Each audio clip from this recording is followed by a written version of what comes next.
Good morning, everybody. George Brassey, candidate for Chicago Heights City Council.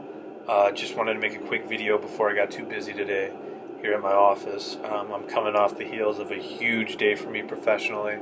My practice was a partner sponsor for Prairie State College's 5th Annual Mental Health Conference. The people at Prairie State were great. Prairie State is an important institution in our community, and it's very important that we have all hands on deck when it comes to addressing mental health and its effects on our community and society as a whole. So thank you, Prairie State, and thanks to Craig Schmidt and everybody who was very helpful getting me on there and getting me in.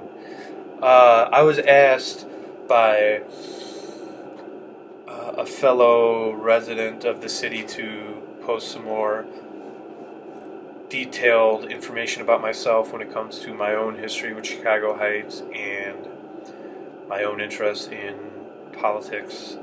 So that's what this video is going to be about.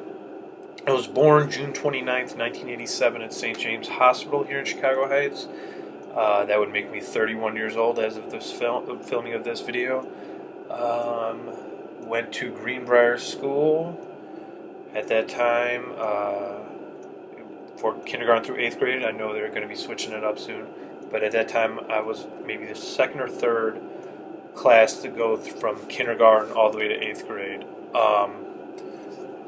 Then growing up, my mother was on the School District 170 school board, volunteered on her campaigns, going door to door, stuffing envelopes from the time I was maybe 10, 11 until she left the school board after I was out of high school. So I was very involved in her campaigns.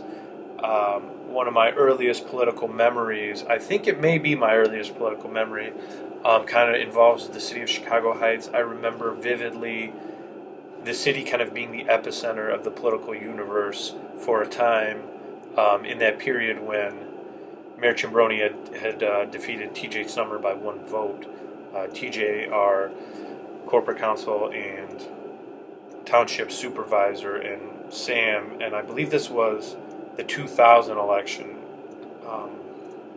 had a huge controversy, and there's some good stuff on the internet about it. I'm not going to get into it now, but that was one of my earliest political memories. That really made Chicago Heights feel like it was the center of the universe politically as a kid.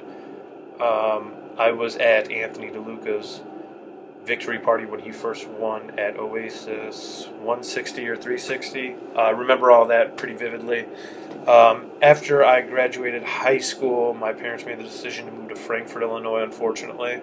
I did not have the means to move out on my own for a number of years, so I had to do the typical millennial route and live with them as I worked my way through college and graduate school. Did a bachelor's degree at Westwood College in criminal justice. Had kind of some thoughts about becoming a police officer or something along those lines, but I ended up deciding against that for political reasons, essentially, and decided to become a psychotherapist, trained to be a psychotherapist while I was working full-time as a security guard management person at St. James for a while. Got my credentials as a therapist, worked for a couple community agencies and mental health private practices in the community. Knew that I always wanted to go out on my own and open my practice here in Chicago Heights. So I've been kind of doing my own thing since April of this last year. And that's kind of where I'm at as of today. So one of the reasons I'm running this campaign is because I'm very invested in the city. My home is here, my business is here. There are things that I believe the city council can do to help out other people who are as invested as I am. So if you are interested in investing in a new Chicago Heights, you need to help me get to the city council. So please donate below. We're not close to our $700 goal, unfortunately, but we're getting there, penny by penny, inch by inch. So I'm going to leave it there, and have a great Friday. Bye.